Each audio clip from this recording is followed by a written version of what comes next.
knowledge subject.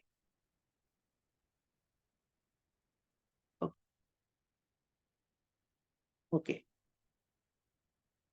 Today we are going to discuss about Indian economics and the most important part of Indian economics, 5-year plan. So class, 5-year plan. 1 minute, I have shared the screen.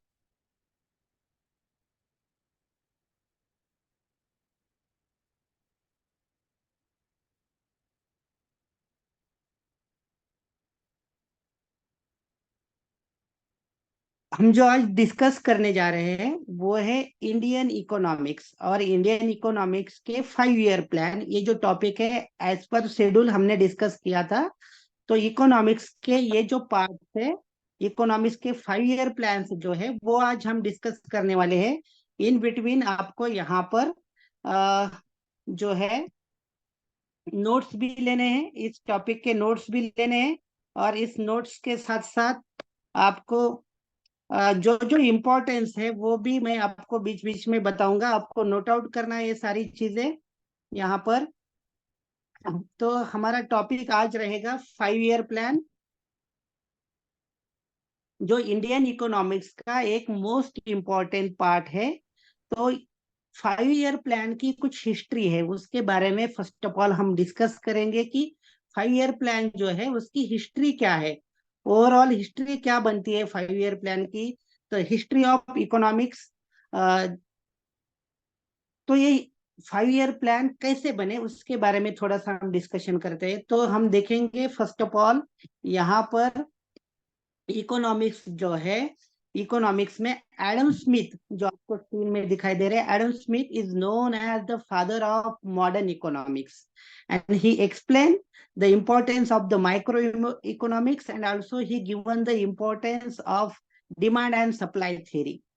तो Adam Smith जो है इनको modern economics के father कहा जाता है. और उनकी जो बुक है द वेल्थ ऑफ नेशन, इस बुक में उन्होंने इकोनॉमिक्स का जो इम्पोर्टेंस बताया है या माइक्रो इकोनॉमिक्स के जो इम्पोर्टेंस पार्ट बताया है, इसलिए उनको फादर ऑफ इकोनॉमिक्स कहा जाता है.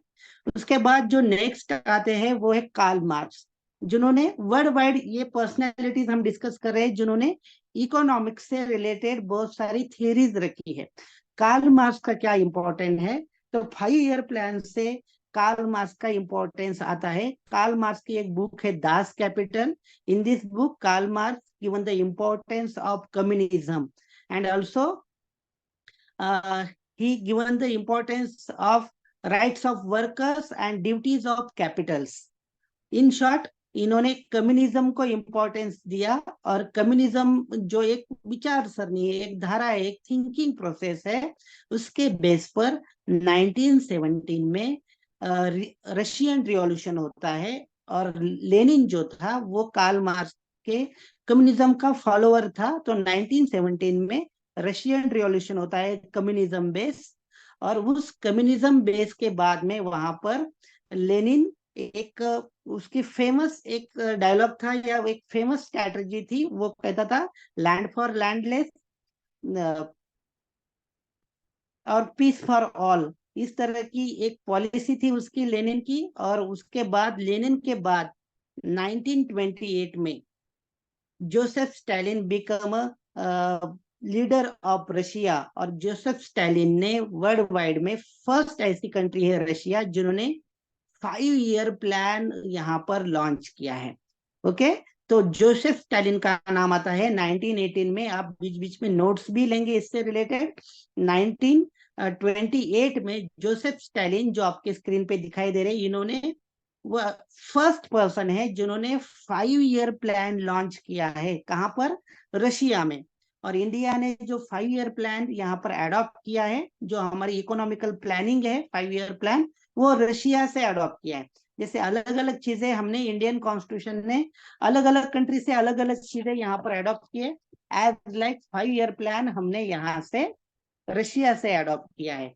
जैसे हमें पता है कि हमने लिबर्टी, इक्वालिटी और फर्टर्निटी ये फ्रेंच रिवॉल्यूशन से यहाँ पर अडॉप्ट किया है, या डेमोक्रेसी से रिलेटेड या सुप्रीम कोर्ट, हाई कोर्ट जैसे सिस्टम अलग अलग कंट्री से हमने अडॉप्ट किया है, आयरलैंड से किया है, फ्रांस से किया है, इंग्लैंड से किया है, हमारे इंडियन कॉन्स्टिट्यूशन में एज लाइक 5 ईयर प्लान हमने जोसेफ स्टालिन ने जो रशिया में लॉन्च किया था इकोनॉमिकल प्लानिंग, वहां से लॉन्च किया है। ठीक है, तो यहां तक समझ में आया। उसके बाद ये हुई इंटरनेशनल हिस्ट्री 5 ईयर प्लान की। अभी नेशनल हिस्ट्री की तरफ आते हैं तो हमें पता है ईस्ट इंडिया कंपनी स्टैब्लिश हो जाती है, उसके बाद 1857 रिवॉल्ट है, आईएनसी स्टैब्लिश हो जाती है, 1920 में नॉन कॉपरेशन मूवमेंट होती है, 1930 में यहाँ पर सिविल डिसोबीडियंस मूवमेंट होती है महात्मा गांधी के लीडरशिप में, और उसके बाद 1934 को यहाँ पर एक पर्सन है एम विश्वेश्वरैया, इनकी बर्थ एनिवर्सरी आज हम इंजीनियर डे भी सेलिब्रेट करते हैं। तो एम विश्वेश्वरैया ने प्लान ऑफ इकोनॉमी, क्या एनी डाउट? म्यूट करो, किसी किसी का माइक ऑन है, म्यूट करो। मैं ऑडिबल हूँ? I am audible? Yes sir. Okay. तो plan of economy, M Visvesvaraya एक हमारे इंडिया के मोस्ट फेमस पर्सनैलिटी है, जिन्होंने इकोनॉमिक्स में, इंजीनियरिंग में या खास करके साइंस बेस्ड इन्वेंशन में उन्होंने बहुत सारे इन्वेंशन किए। तो उन्होंने एक बुक लिखा 1934 में, ये डेट इंपॉर्टेंट है, 1934 एम विश्वेश्वरैया ने एक बुक लिखा जिसका नाम था प्लान ऑफ इकोनॉमी या प्लान इकोनॉमी फॉर इंडिया। ये जो बुक इन्होंने लिखा, इस बुक में उन्होंने सिस्टमैटिक प्लान दिया है इंडिया का, कि सिस्टमैटिक प्लान कैसे होना चाहिए, कौन सा मॉडल यूज करना चाहिए, प्रायोरिटी कौन सी होनी चाहिए, कौन से प्लानिंग, कौन से प्रोग्राम्स उस 5 ईयर प्लान में या 10 ईयर में कौन से प्लान वहां पर कंप्लीट करने चाहिए। तो plan economy for India, M Visvesvaraya ने बुक लिखी, ये बेस है इंडियन 5 ईयर प्लान का, जो 1951 में लॉन्च हुआ था हमारा फर्स्ट 5 ईयर प्लान, उसका बेस है plan economy of India, M Visvesvaraya का जो बुक है उसका एक बेस है। ये ध्यान में रखिए, इस बुक में उन्होंने सिस्टमैटिक प्लानिंग दिया था, ओवरऑल हमारी प्लानिंग कैसे होगी आफ्टर इंडिपेंडेंस। 1934 ये जो पीरियड है ये ब्रिटिश पीरियड है, बट यहाँ से हमें पता चला कि हमें बाद में एक डेमोक्रेटिक कंट्री बनना है और हमारी इकोनॉमिकल प्लानिंग होनी चाहिए, बिकॉज इकोनॉमिकल प्लानिंग जो है ये सबसे इम्पोर्टेंट चीज होती है किसी भी कंट्री के। जैसे कॉन्स्टिट्यूशन है और कॉन्स्टिट्यूशन के साथ साथ एक नेक्स्ट चीज आती है, वो है इकोनॉमिकल प्लानिंग। वो प्लानिंग अगर नहीं रही तो वो कंट्री कभी डेवलप नहीं होगी या उसके प्रॉब्लम सॉल्व नहीं होंगे। इसलिए प्लान बहुत जरूरी था, और ये जो प्लानिंग चल रही थी फ्रीडम मूवमेंट के साथ साथ ये प्लान चल रहा था। तो प्लान ऑफ इकोनॉमी एक इम्पोर्टेंट बुक यहाँ पर लिखा एम विश्वेश्वरैया ने, और इस बुक में उन्होंने बहुत सारी चीजें वन बाय वन, जैसे कि president of plan, period of plan, ये ध्यान में रखिए। एम विश्वेश्वरैया ने अपने बुक में 10 ईयर प्लान दिया था, बाद में वो 5 ईयर बना, ये एक थोड़ा सा इंपॉर्टेंस यहाँ पर ध्यान में रखेंगे आप। तो plan of economy, M Visvesvaraya, as a engineer भी हम उनको कंसिडर करते हैं और उनकी birth anniversary engineer day celebrate करते हैं, मगर इकोनॉमिक्स में भी उनका कॉन्ट्रीब्यूशन बहुत ज्यादा है।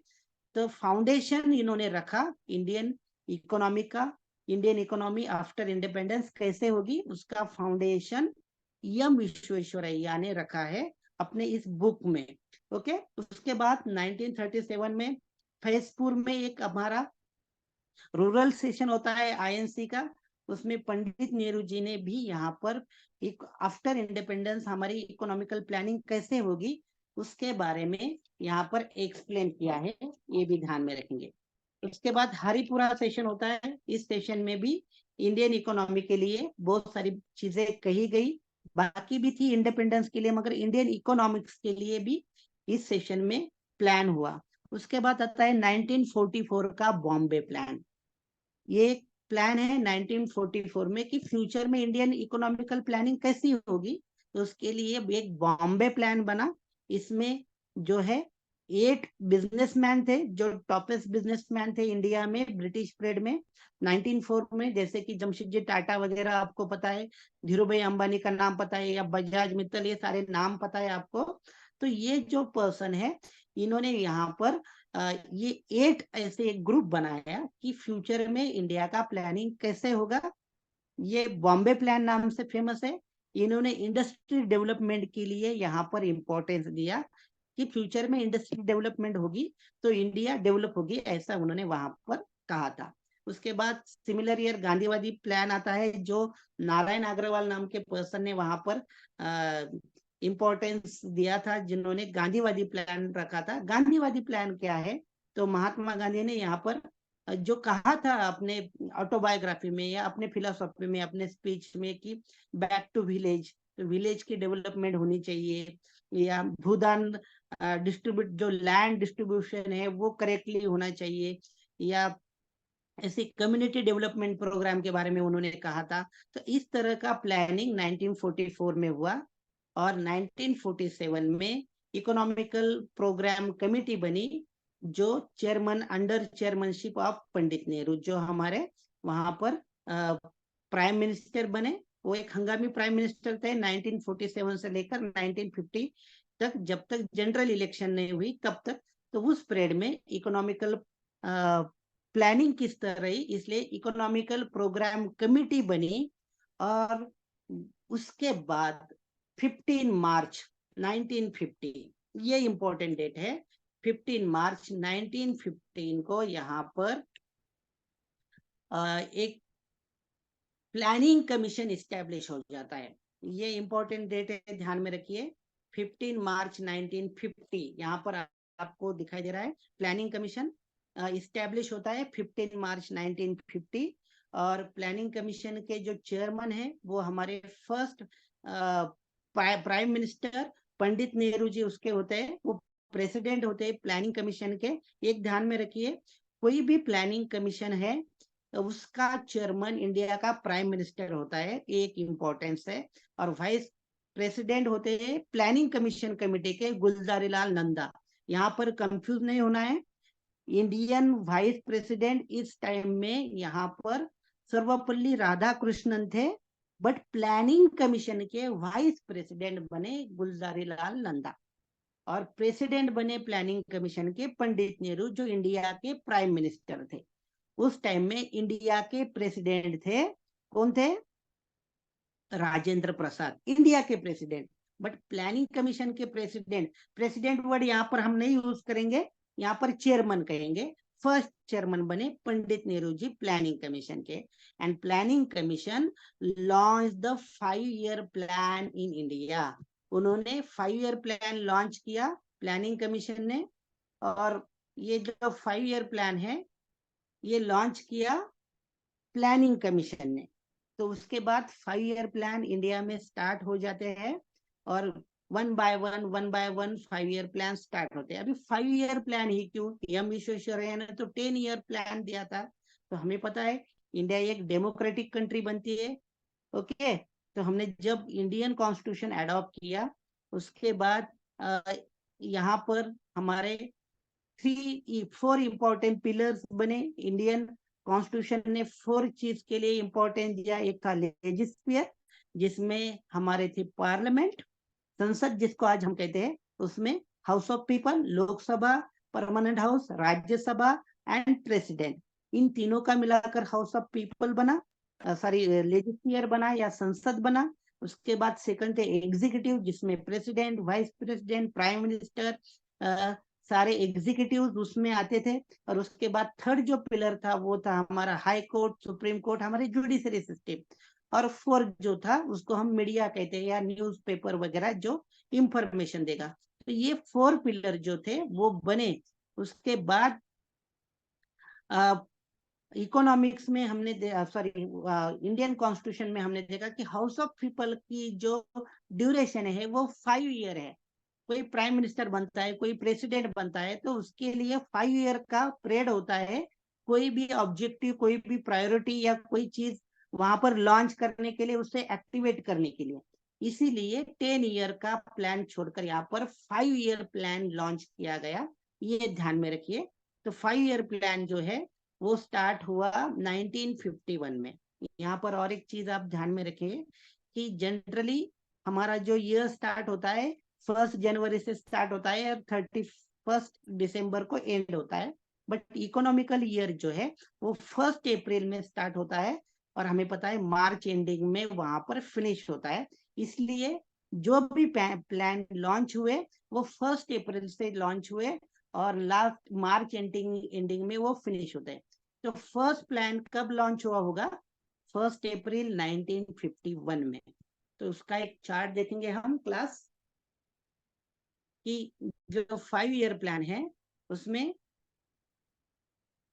फर्स्ट प्लान लॉन्च होता है 1951 में और वो एंड होता है 1956। This is the duration of first 5 year plan, 1 April 1951 to March 1956। This is the duration of first 5 year plan.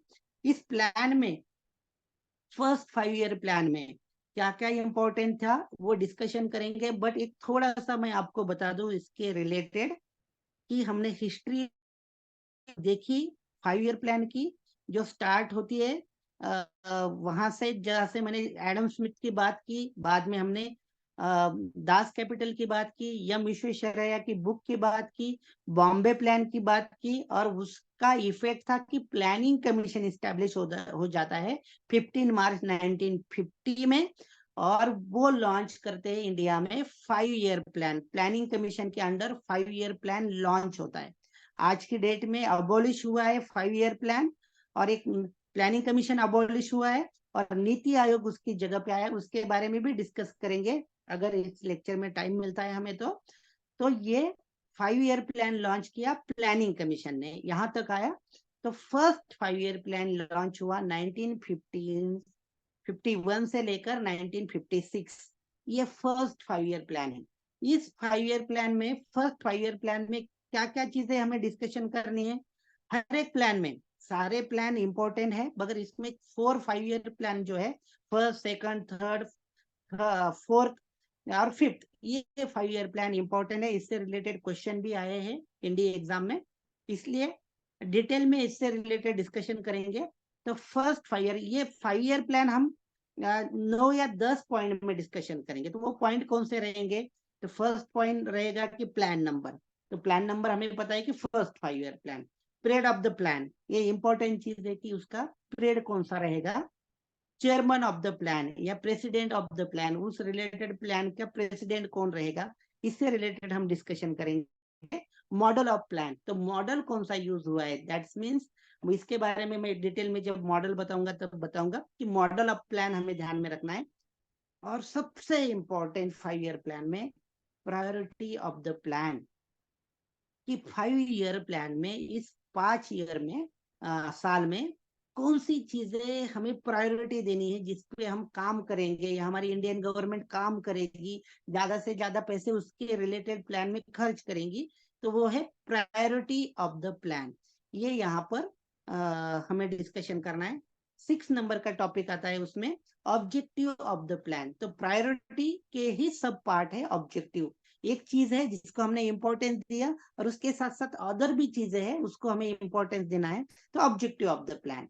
और वो प्रायोरिटी कंप्लीट करने के लिए हमें कौन से प्रोजेक्ट उस 5 ईयर प्लान में लॉन्च हुए उससे रिलेटेड डिस्कशन करना है। तो projects of the plan 8 number हम डिस्कस करेंगे कि कौन से प्रोग्राम लॉन्च हुए।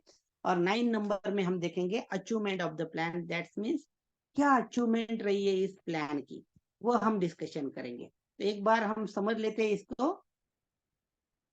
देखिए, फर्स्ट 5 ईयर प्लान जो 1951 में यहाँ पर लॉन्च हुआ था, फर्स्ट 5 ईयर प्लान 1951 में लॉन्च हुआ और 56 तक चला। सेकंड 5 ईयर प्लान 1956 में स्टार्ट होता है और 1961 में वहां पर वो स्टॉप होता है। उसके बाद थर्ड 5 ईयर प्लान आता है, उसका पीरियड है 1961 टू 66। उसके बाद आता है एनुअल प्लान, यहाँ पर ब्रेक होता है 5 ईयर प्लान। एनुअल प्लान आता है जिसको 1966 टू 1969 यहाँ पर कहते हैं, इसको हम प्लान हॉलीडे भी कहते हैं। ये क्यों आया वो हम डिस्कशन करेंगे। उसके बिहाइंड थर्ड 5 ईयर प्लान जब चल रहा था तब 2 बार हुए, इंडिया पाकिस्तान, इंडिया चाइना, इसलिए वहां पर ब्रेक दे दिया, इसको प्लान हॉलिडे भी कहते हैं। उसके बाद लॉन्च होता है 4th 5 ईयर प्लान जो 1969 से लेकर 1974 तक चला। उसके बाद आता है 5th 5 ईयर प्लान जो चला 1974 टू 1979।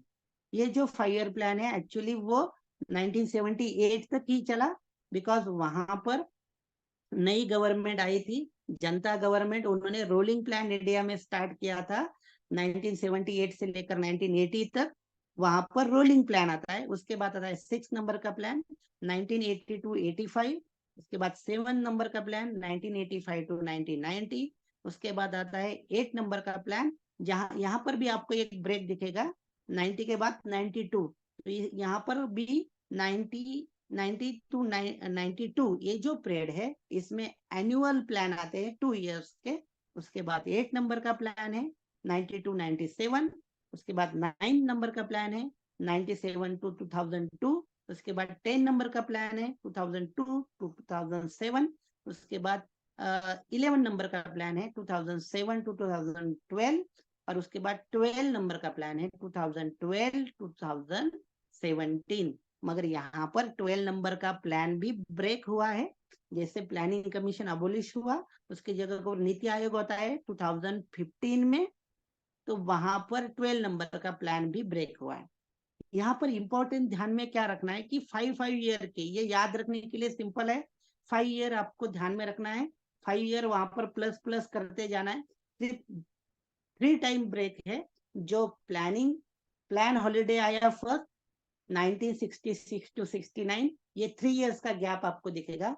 उसके बाद 1978 टू 1980 यहाँ पर रोलिंग प्लान आपको दिखेगा। उसके बाद 90 टू 92 ये एनुअल प्लान का आपको ब्रेक दिखेगा। ठीक है, तो ऐसे 3 ब्रेक्स हुए 5 ईयर प्लान में, बाकी कंटिन्यूअसली है। और एक चीज इंपॉर्टेंट आप ध्यान में रखिए, यहाँ पर 5th नंबर का 5 ईयर प्लान सिर्फ 4 ईयर चला। 5th नंबर का 5 ईयर प्लान सिर्फ 4 ईयर चला, 1974 टू 1978 तक ही चला। 1978 में रोलिंग प्लान स्टार्ट होता है, यहाँ पर 79 दिया है चार्ट में, मगर वो 78 ही है, ये ध्यान में रखिए। तो जहां पर रिमूव पॉवर्टी या गरीबी हटाओ का वगैरह नारा दिया था, वो 4th ईयर ही चला। इंदिरा जी की गवर्नमेंट थी, फिर मोरारजी देसाई की गवर्नमेंट आई, उन्होंने 5 ईयर प्लान को ब्रेक देकर वहां पर रोलिंग प्लान या गांधीवादी मॉडल जिसको कहा जाता है वो लॉन्च किया था।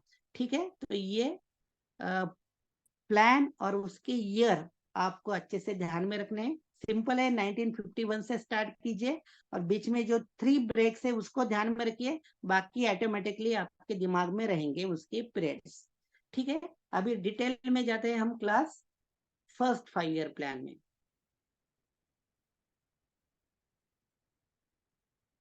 फर्स्ट 5 ईयर प्लान, जहां पर period of the 5 year plan 1 April 1951 to 31 March 1956, this is the period of first 5 year plan.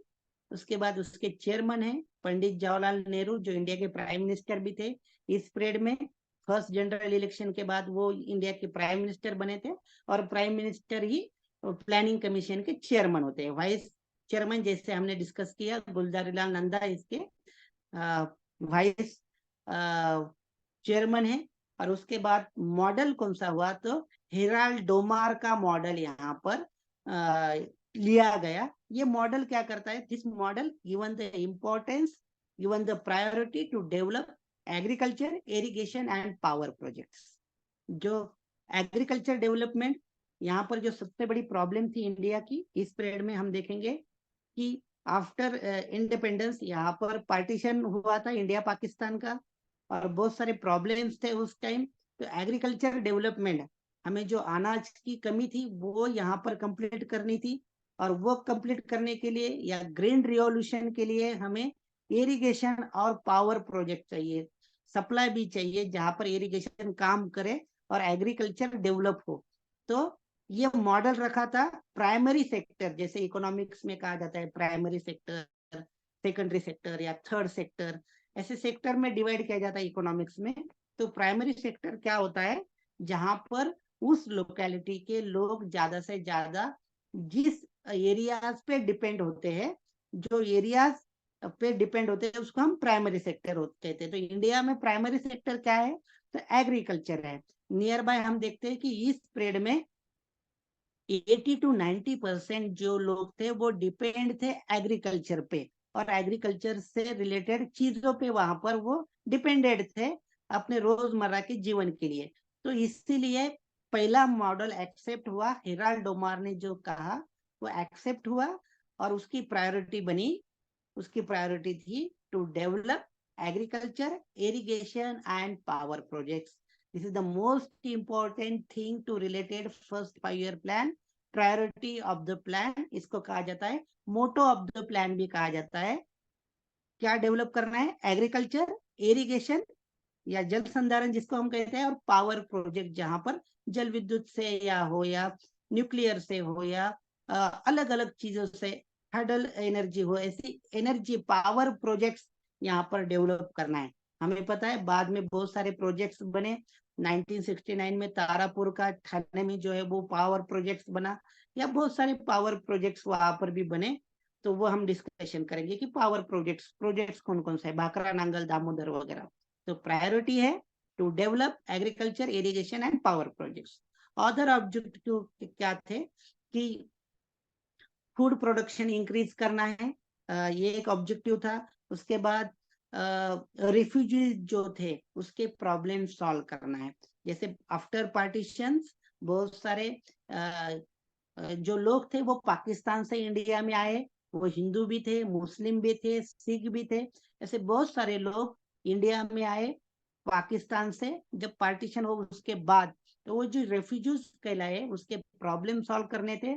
ये फर्स्ट 5 year के सामने एक बड़ा ऑब्जेक्टिव था, बड़ा एक काम था ये। और ओवरऑल डेवलपमेंट करने प्राइमरी सेक्टर की, और इस तरह का और एक ऑब्जेक्टिव यहाँ पर दिखाई दे रहा है, to fully utilise available raw material, कि इंडिया में जितने भी मिनरल्स हैं, जहां जहां मिनरल्स है, हमें पता है इंडिया में छोटा नागपुर प्लेटू जो है, जो एक पेनिसुलर प्लेटूज का एक इम्पोर्टेंस पार्ट है हमारे इंडियन फिजियोग्राफी में, वहां पर बहुत सारे मिनरल्स है, उसको यूटिलाइज किया जाए।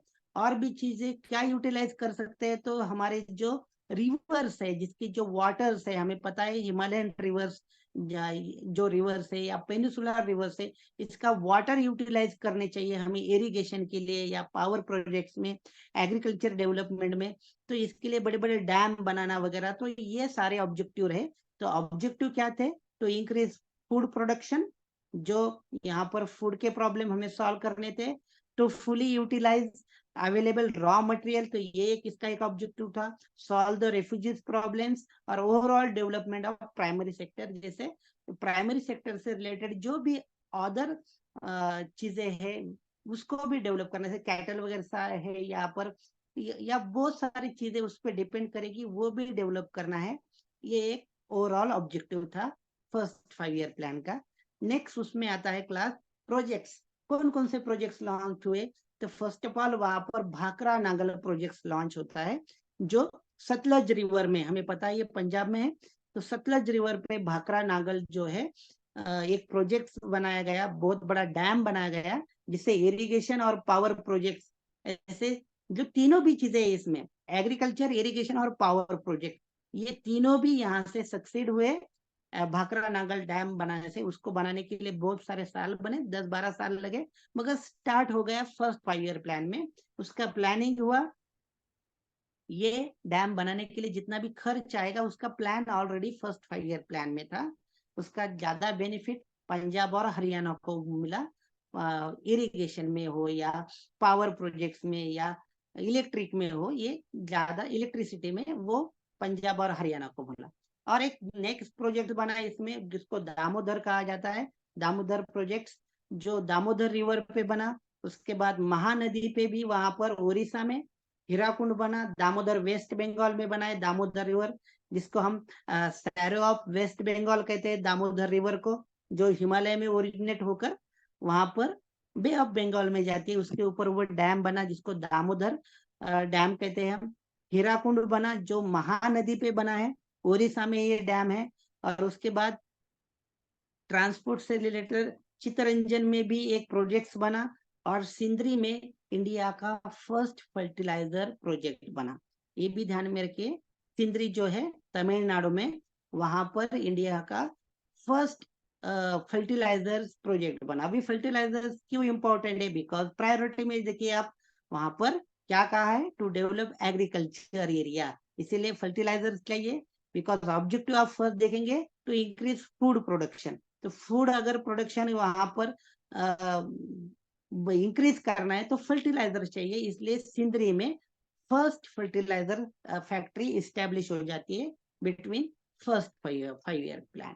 उसके बाद नेक्स्ट हम देखेंगे यहाँ पर प्रोग्राम्स कौन कौन से लॉन्च हुए। प्रोग्राम्स बहुत इंपॉर्टेंट है। तो 1951 में फर्स्ट ऑफ ऑल यहाँ पर आईआईटी सेंटर इस्टेब्लिश हो जाता है। प्रोग्राम्स ये थोड़ा सा ऑब्जेक्टिव को छोड़कर है, बट आईआईटी सेंटर रहेगा तो रिसर्च होगा, रिसर्च जो होगा वो एग्रीकल्चर डेवलपमेंट में और अदर इंडस्ट्री डेवलपमेंट में काम करेगा। तो national institution of technology IIT Kharagpur West Bengal में 1951 में इंडिया का ये फर्स्ट आईआईटी सेंटर है। और इसका इनोग्रेशन किया था हमारे first education minister Maulana Abul Kalam Azad ने। और इनकी birth anniversary as a education day भी हम सेलिब्रेट करते हैं। आई थिंक 11 नवंबर को इनकी हम बर्थ एनिवर्सरी सेलिब्रेट करते हैं। तो मौलाना अबुल कलाम आजाद जो थे, इन्होंने आईआईटी सेंटर जो खड़गपुर वेस्ट बंगाल में आज भी है, टॉप 10 में आप देखेंगे इंडिया के आईआईटी सेंटर, इसमें खड़गपुर का ये आईआईटी सेंटर आता है, जो 1951 में यहाँ पर स्टार्ट किया गया। और यहाँ से इन्वेंशन, रिसर्च, साइंस ह्यूज वगैरह ये जो थिंक है ये स्टार्ट हो गए। उसके साथ साथ 1951 में खादी ग्राम उद्योग एसोसिएशन इस्टेब्लिश हुआ, जिसके लिए कुछ कॉटन जो था हमारे यहाँ, हमने डिस्कस भी किया कि हड़प्पन कल्चर में इंडिया ने पूरे वर्ल्ड को बताया कि कॉटन से क्लॉथ बनाने चाहिए और वो पहनने चाहिए। तो ये जो कॉटन है हमारा बेस था। ब्रिटिश पीरियड में यहाँ पर थोड़ा पीछे हो गया, मगर आफ्टर इंडिपेंडेंस खादी को इम्पोर्टेंस दिया गया 1951 में। खादी के पीछे क्या कंसेप्ट है? तो खादी के पीछे कंसेप्ट है स्वदेशी, इंडियन जो हमारी चीजें स्वदेशी। आप देखते हैं महात्मा गांधी के भी चरखा के साथ आप देखते होंगे, तो उन्होंने स्वदेशी को वहां पर इम्पोर्टेंस दिया, और फॉरेन गुड को वहां पर उन्होंने बहिष्कार किया और इंडियन चीजों को इम्पोर्टेंस दिया। तो खादी ग्राम उद्योग स्टैब्लिश हो जाता है 1951 में। आफ्टर 1952 में यहाँ पर यूनिवर्सिटी ग्रैंड कमीशन स्टैब्लिश हो जाती है। देखिए ये भी एक इम्पोर्टेंट है, university grant commission. University grant commission क्या है? तो जो हायर एजुकेशन है, हमें पता है आफ्टर 12 ग्रेजुएशन होता है और पोस्ट ग्रेजुएशन होता है, एमफिल होता है, पीएचडी होता है, नेट सेट होता है, ये सारे पार्ट्स है हायर एजुकेशन के। तो ये हायर एजुकेशन को यहाँ पर बढ़ावा देने के लिए, और हायर जो इंस्टीट्यूट रहेंगे जो ग्रेजुएशन में टीच करते हैं, पोस्ट ग्रेजुएशन में यूनिवर्सिटी होती है, उसको यहाँ पर ग्रांट दे गवर्नमेंट, यहाँ पर सब्सिडी दे, कुछ पैसे दे, ताकि हर एक लोग हायर एजुकेशन ले सके। तो हमारे जो फर्स्ट वाइस प्रेसिडेंट है और बाद में सेकंड प्रेसिडेंट भी बने हमारे राधा कृष्ण, सर्वपल्ली राधाकृष्ण, ये ग्रैंड कमीशन में, यूनिवर्सिटी ग्रैंड कमीशन में इनका रोल बहुत इंपॉर्टेंट रहा है।